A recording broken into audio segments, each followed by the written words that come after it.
bajowani naba abe nja kubasaba bajowani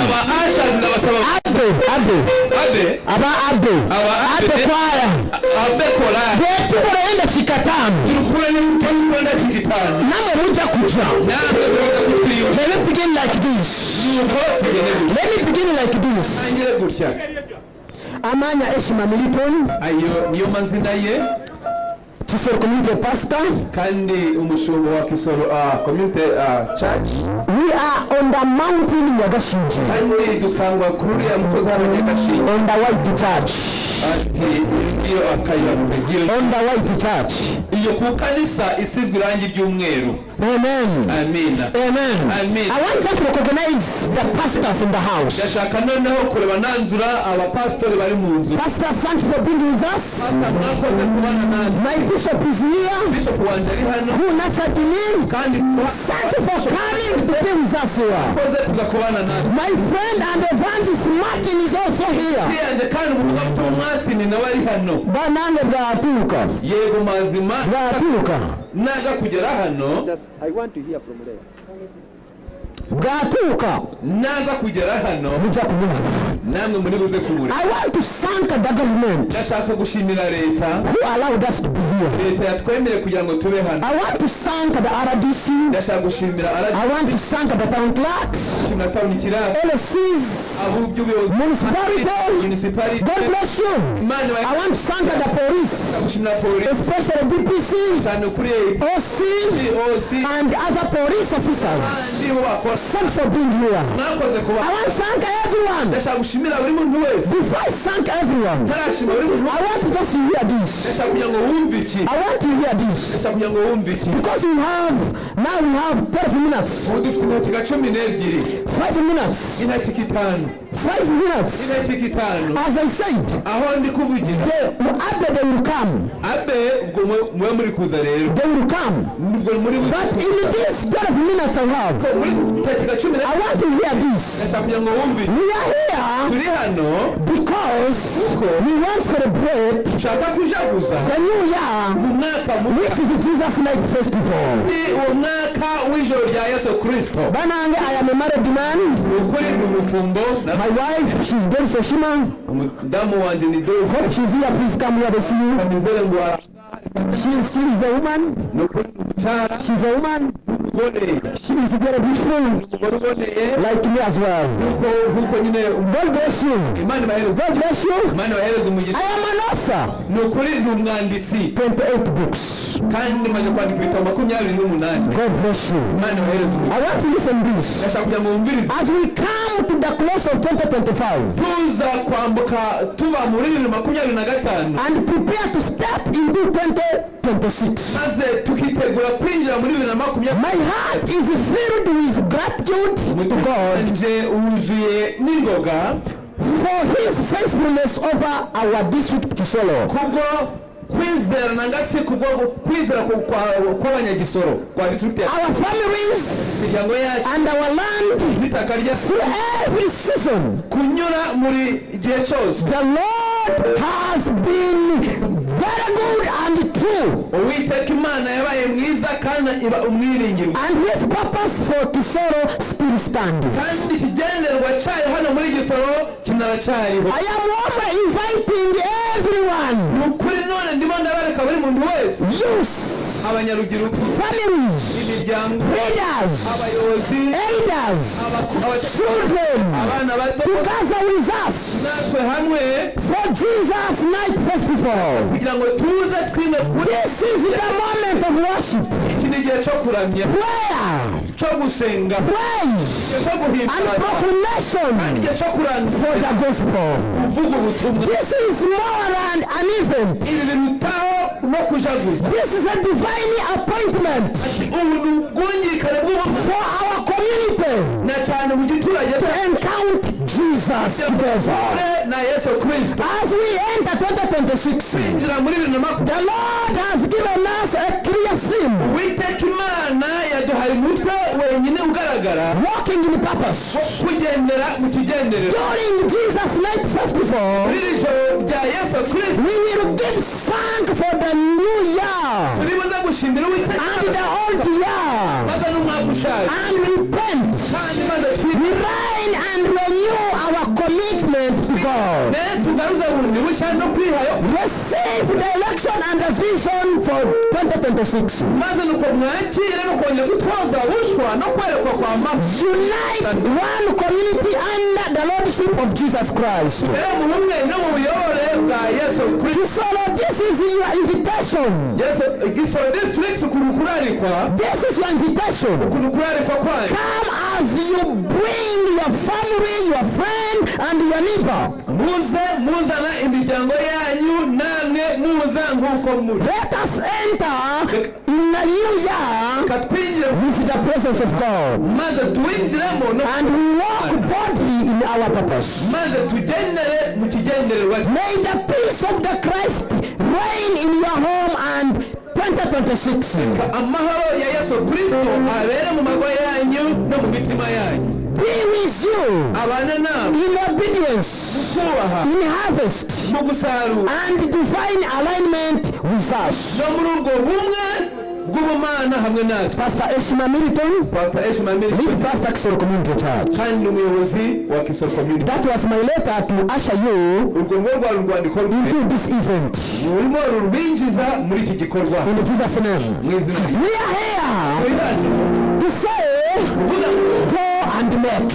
mugende mureme.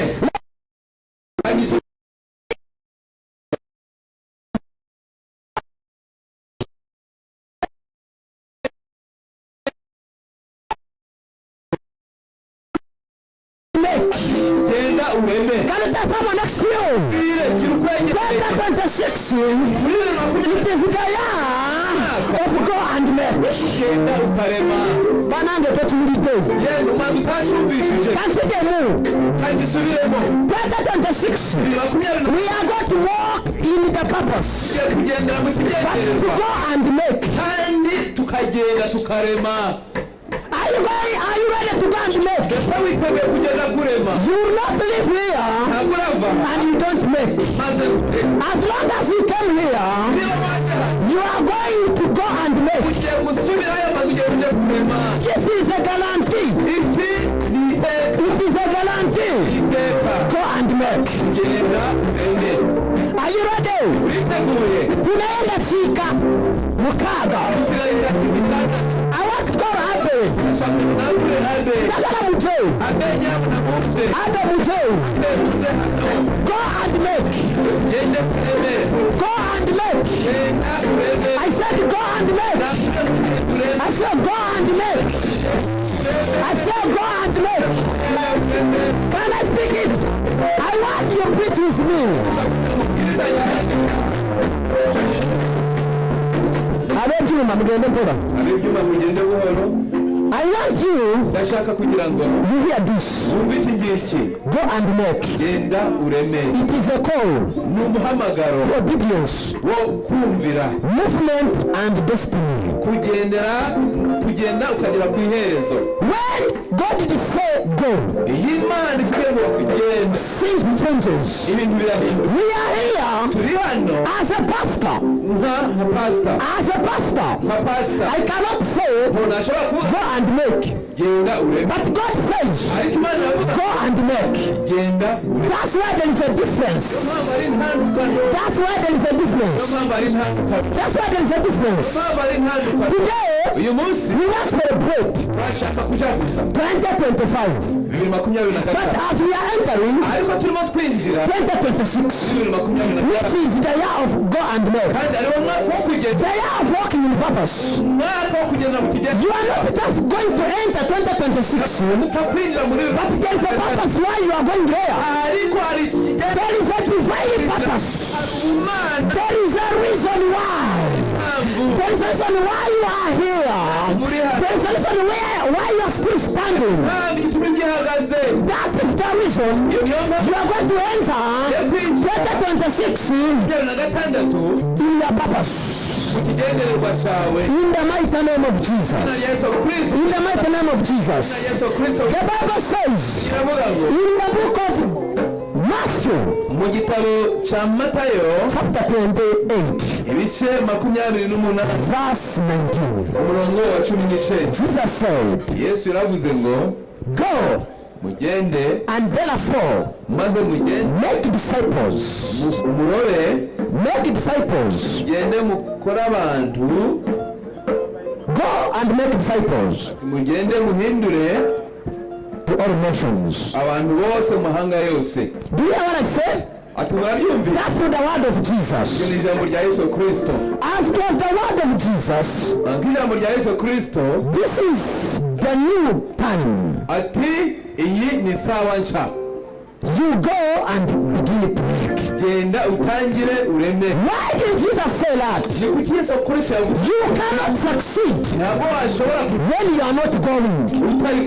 You cannot succeed when you don't have a purpose. Do you know what I say? You cannot succeed when there is no purpose. And you cannot succeed when you don't go. I hope here we don't have lame people. If it is so, you are lame. But your brain is not lame. Your brain. Maybe you are possessed. But today, as you live here, God is going to release you. We have 2 minutes and 20 seconds. We have 2 minutes. We have 2 minutes to celebrate. Those who are there, fireworks agenda kuwatuka. The fireworks agenda kuwatuka. Agenda kuwatuka. Takala salatu tulire mabega. Tumula banza tuleka tulire mabega. Kubanga. Tekigenda kuwatuka. Nawe kenyini. For the first time. Ogenda kuchirawa. Kubanga twende chikemu. But as you see, I want just you focus. As where your eyes stop. That's where your dream will stop. Where your eyes stop. That's where your dream is going to stop. We have 1 minute and 20 seconds to enter another year. We have 1 minute. And I pray for as we enter, the Lord God will be with us. Greater things will happen over you. Greater things will happen over you. My Lord to be here to usher you in another new year.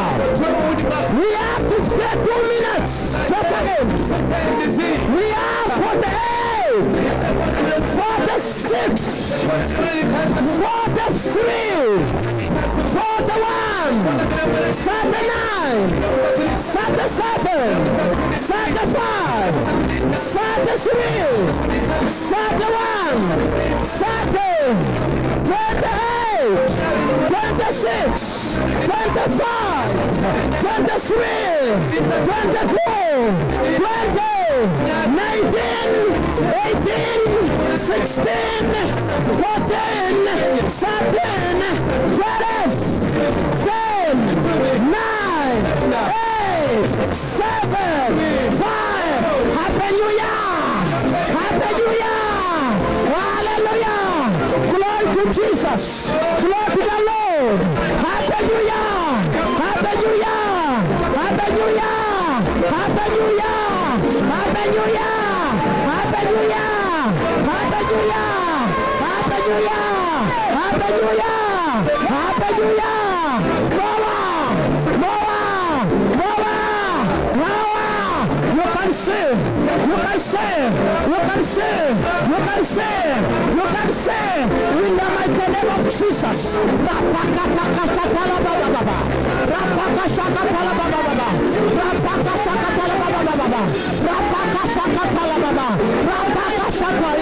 Heavenly Father, we give you praise, we give you worship, we give you honor, God.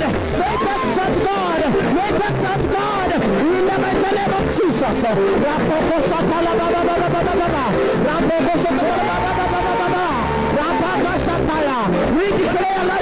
We declare life, in the mighty name of Jesus. We declare life, in the mighty name of the Lord.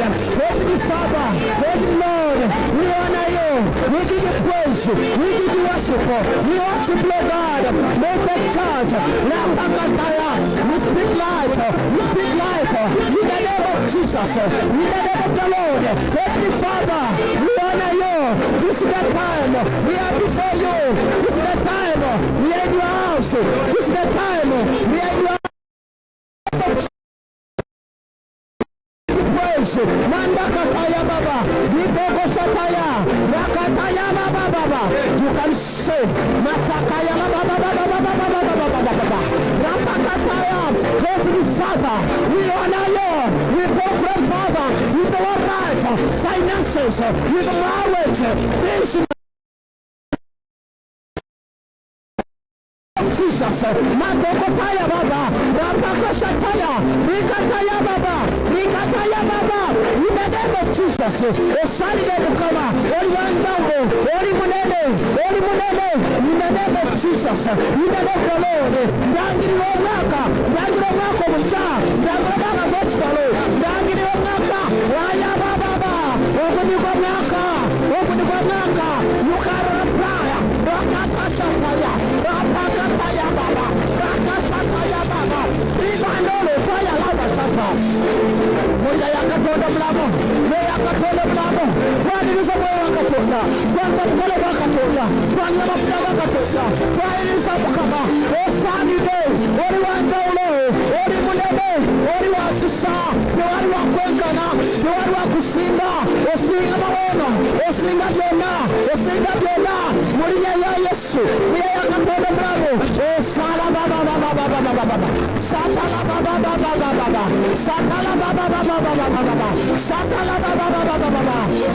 baba. We give you praise. We give you worship. We honor you, God. Father, Lord God. We speak dollars. We speak gold. We speak pounds. We speak mighty things. We speak greater things. In the name of Jesus. In the name of the Lord. In the name of the Lord. Oh, Satala baba. Agentauno, ekomoku kanta, ekomoku kisa, ekomoku kusumura kisoro, kusumura abasatsa, kusumura abachala, kusumura abana, mulike ya Yesu, lekolewo, amafuta gakatonda, tegakura mubwambe, obowa mukama, arabe, obowa katonda, abakomeko, amafuta gakatonda, gabakomeko, obowa mukama, abakomeko, mulike ya Yesu, katonda basumurure, katonda babiha, katonda bavireyo, mulike ya Yesu, osanide, ori w'amani, ori w'anjawulo, ori w'akisa, ori w'akwenkana, katonda, tuwayo, mukasogo, tuwayo, mutagalibo, mulike ya katonda mlamo, guno mwaka, tukuteka masogo, uwo mwaka gwokuwangula, obucuruzi, obw'okuzimba mayumba, obw'okugula amataka, obw'okuzimba bizinesi, obw'obufumbo, obw'okutambula amawanga, obw'okutambula esse, mukama basumulule, baviireyo mukama, nakabalawo ekitimba kyo, kabalawo omwoyo, kabalawo omubawewo, kabalawo okusinga naako, mu linnya ya Yesu, teeka amaviivi wansi, katusabe esala,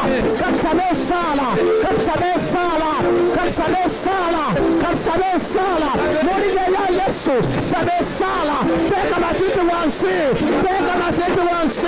katuyite Katonda, katuyite Mukama, rangirira omwaka omulungi, mu linnya ya Yesu, linnya ya Katonda mulamu, rangira omwaka ogwa Mukama, rangira omwaka gwa Mukama, ogulimu eby'amaanyi, ogulimu obufumbo, njagala oyenenye, kitafe twagala kwebasa twene nyamasogo tuli bononye tuwayo kisolo tweninya kubwa kisolo tweninya bwabawereza tweninya kubwaba tweninya mukama kubwa district tweninya mukama tweninya kubwa municipality tweninya kubwa central tweninya kubwa divisions tweninya kabaka tweninya mukama sanywa kisolo muriga ya Yesu tweninya mukama tweninya kabaka reka mafuta ga mukama tusanyweho sanywa kisolo sanywa amakanisa sanywa abana sanywa abakyala sanywa abavubuka sanywa ubuyobo muriga ya Yesu manda kataya rapakasataya ribakataya ribosataya endeleza kaya baba ekosotolo baba rapakataya baba tukora selesakwa kisoro esakwa kabakyala esakwa kanisa ikicheto ebisaja muriga ya Yesu muriga ya mukama olw'amaanyi olw'entawulo olw'amaka saba omukisa kubulamu obwo omukisa kubanga bo omukisa ku misomo yo omukisa muriga ya Yesu omukisa muriga ya Yesu omukisa muriga ya Yesu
Something is happening today.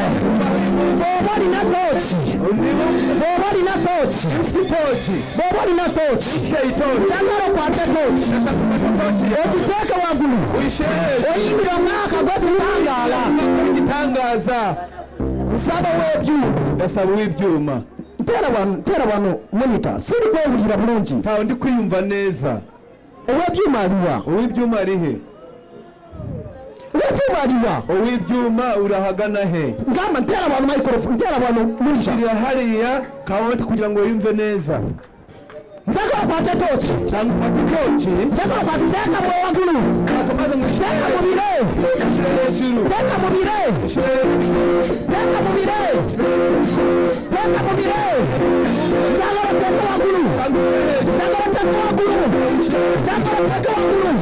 Tugenda kusina amazina. Kakona ari kusumurura. Asumurura kwe. Asumurura sentezo. Asumurura banamo. Asumurura. Kana mukana asumurura. Are you ready?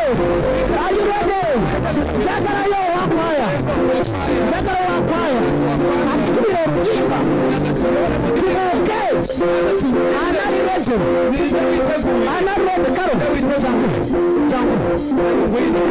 Naba abe. Jagara ngaba. Fanga ba abe bajowa. Karo soko tutwale maso. Yakao nonana maso. Dentro. Hallelujah. Amen. Happy New Year.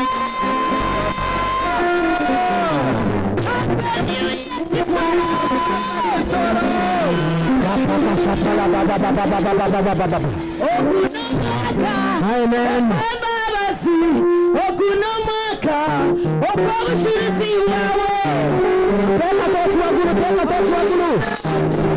tochi wagulu okunomaka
Katonda wange aratangaza Yesu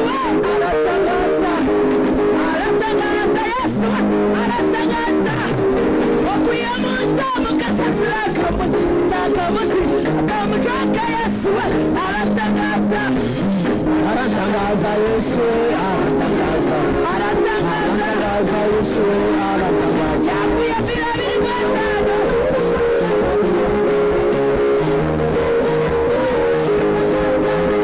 aratangaza Yesu aratangaza Yesu aratangaza kuyamunta mukasasira akamusi akamuchoka Yesu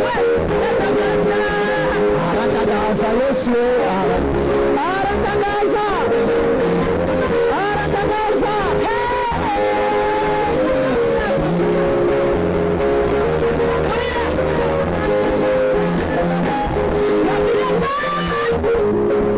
Gambira sitani tuyana byokoze mbira biri mwetano lero usoma kageze Begogeze Gambira sitani torero omaze kusomeka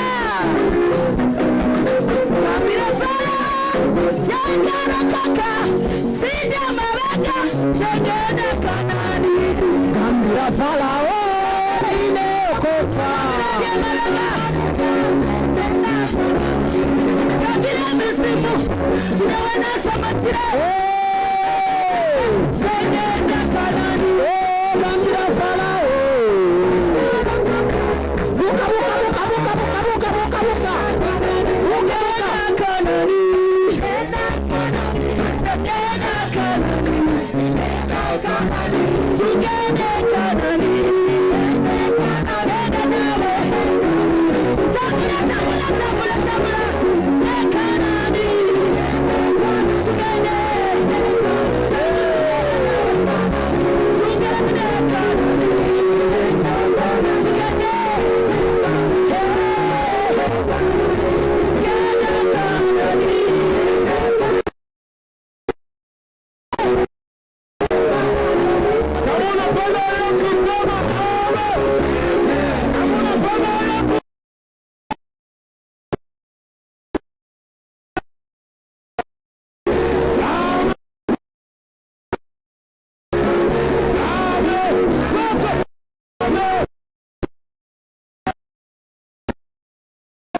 Mukama yabaziwe. Imana ishimwe.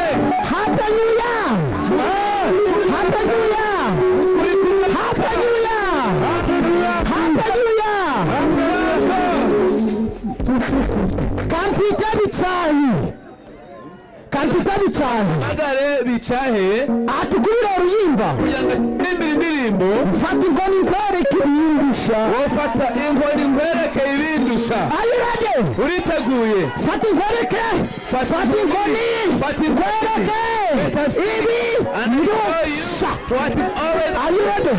Uriteguye. Benjagara. Iyo ndirimbo nshaka. Ni Benjagara. Iyo ndirimbo nshaka sebo. Hallelujah! Amen. Hallelujah! Na. Reka twongere ducane tugire gutya. Mwongere mucane tugire gutya. Put on your weights again. Ubwira Imana ifata inkoni mu izina. Go together seek in the name Ifata of inkoni mu Jesus. izina. Yes. DJ zamura fata inkoni. Tubwire Imana ibikubite mu izina.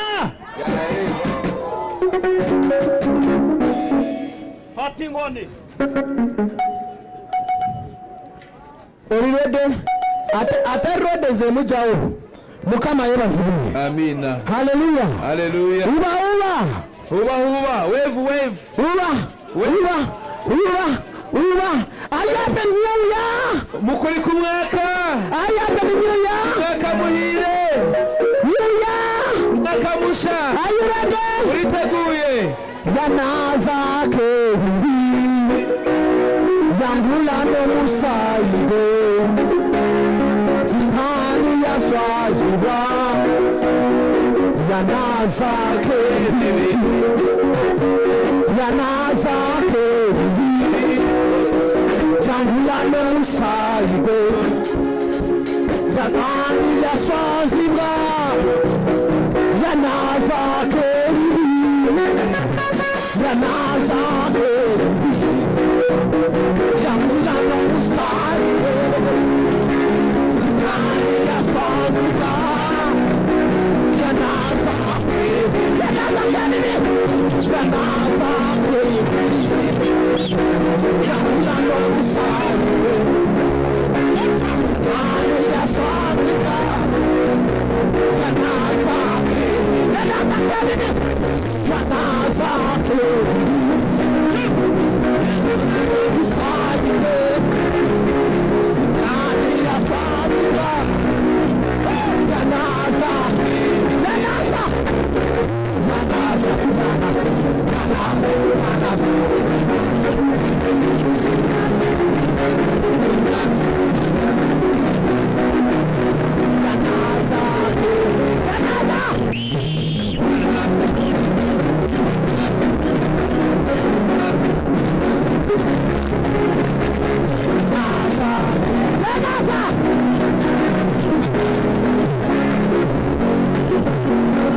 Yanaza.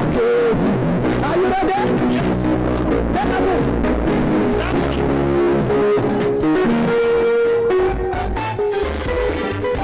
Shema mashitome. Zamura. Zamura kome. Yawa. Wani wale kibirigusha.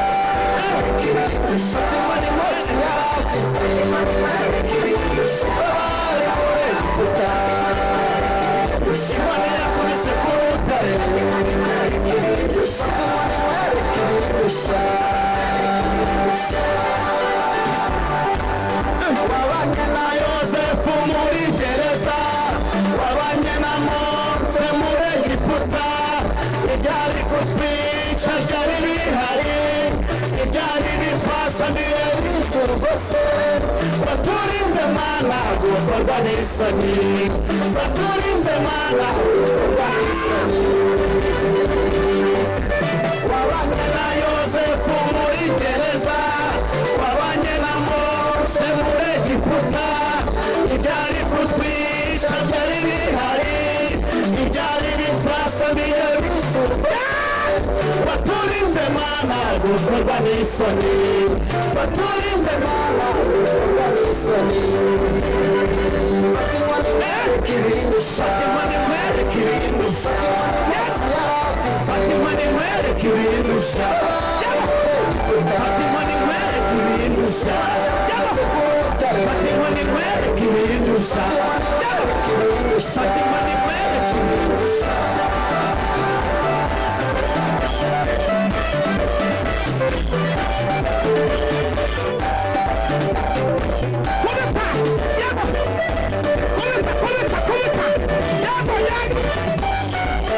Natwe muri Egiputa ingabo za Farawo zituri inyuma, ikaturinda gukorwa n'isoni na biriya badutega ntibizadufata, kuko Imana idukunda tuzabisimbuka. Iyabanye natwe muri Egiputa ingabo za Farawo zituri inyuma, ikaturinda gukorwa n'isoni na biriya badutega ntibizadufata, kuko Imana idukunda tuzabisimbuka. Fatima ni mwereke ibindusha, Fatima ni Mose yari afite, Fatima ni mwereke ibindusha, abari muri Egiputa Imana yakubise ku rutare, Fatima ni mwereke ibindusha, Fatima ni mwereke ibindusha. Zamuka, zamuka,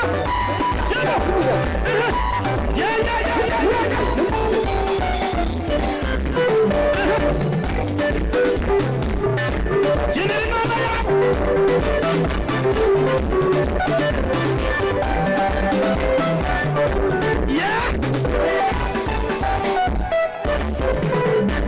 impundu nizivuga, Imana igira ingoma, impundu nizivuga, Imana yaturengeye, impundu nizivuga, Imana yaturengeye, urambara kukaberwa,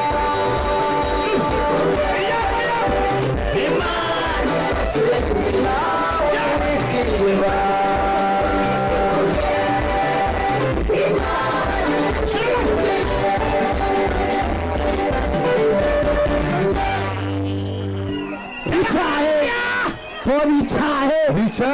bicahe binyura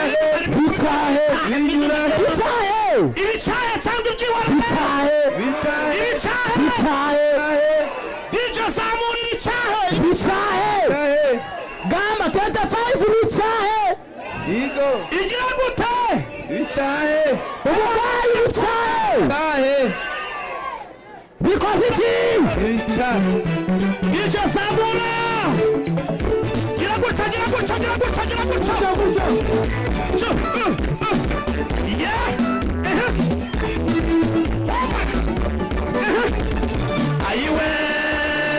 ayiwe Imana irabikoze, bari bazi ko bitazashoboka, bari bazi ko bitazasora, ariko Imana irabikoze, yarirahiye iti dore ntacyo uzabandi mu ruhande rwawe, ibiguteye ubwoba byose izabyubika, n'Imana itabeshya. Shinga hejuru,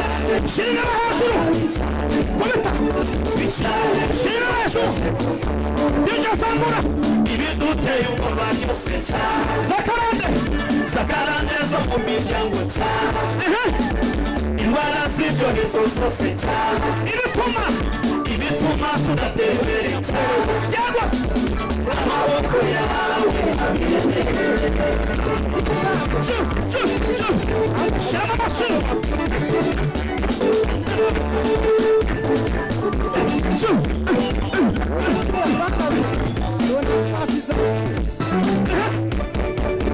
ikigoyi kiracitse, imitego y'umwanzi kuri gusa, bari bazi ko tugiye kumwara, ariko ntibyakunda. Hamani we yibwiraga ko abayuda bafite, ariko ntiyarasibanga, isengesho rirayoboye, kandi nyuma y'inyabugingo turamwitongo twibwiriga. Dore ikigoyi kiracitse, imitego y'umwanzi amazi kuri ubusa bari bazi ko tugiye kumara ariko ntibyakunda Hamani we yibwiraga ko abayuda bafite ariko ntiyarasibaga isengesho yayoboye kandi nyuma y'inyabugingo yitura cyangwa yiringa icyahe icyahe n'ibyuma cyashe ibiduteye ubwoba byose cyane sakara neza mu miryango cyane indwara z'ibyorezo zose cyane ibituma tudatera imbere cyane amaboko yawe abiremeye zamuka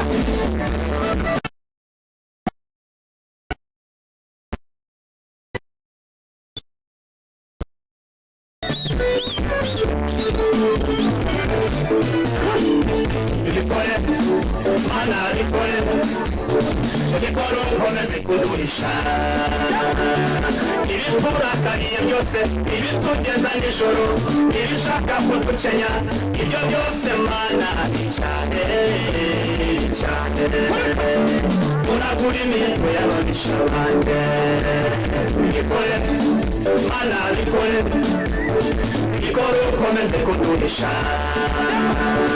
ibiturakariye byose ibitugeza nijoro ibishaka kudukenya ibyo byose mana cyane cyane uragura imiheto y'ababisha banjye icyahe mana cyane icyahe n'inyuma cyose ibiduteye ubwoba byose cyane sakara neza mu miryango cyane indwara z'ibyorezo zose cyane ibituma tudatera imbere cyane amaboko yawe abiremeye icyahe mana cyane icyahe n'inyuma cyose ibiduteye ubwoba byose cyane sakara neza mu miryango cyane indwara z'ibyorezo zose cyane ibituma tudatera imbere cyane amaboko yawe abiremeye Hallelujah, hallelujah, hallelujah. Bicahe imyenda cyaha uburwayi cyaha ubukene cyaha byose cyaha haleluya amen cyaha byose bicahe ayirade bicahe amadeni cyaha imyenda cyaha uburwayi cyaha uburozi cyaha ubukene cyaha uburwayi cyaha birukaho cyaha chase it away send them away birukaho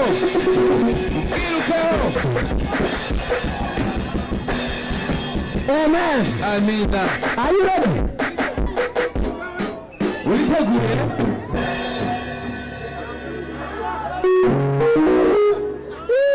tugende amaso turi mu mwaka ndagara kwenda chika 10 mubuke mutuyane mukomeye marize tuyita muntu mulala twakure undi muntu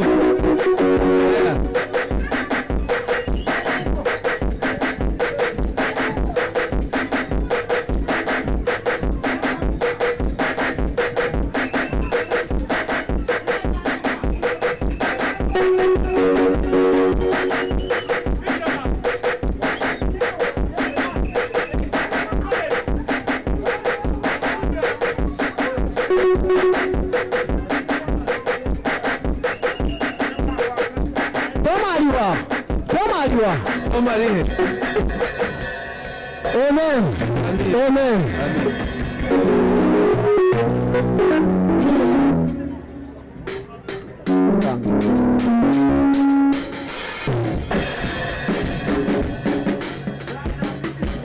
Amen. Mungu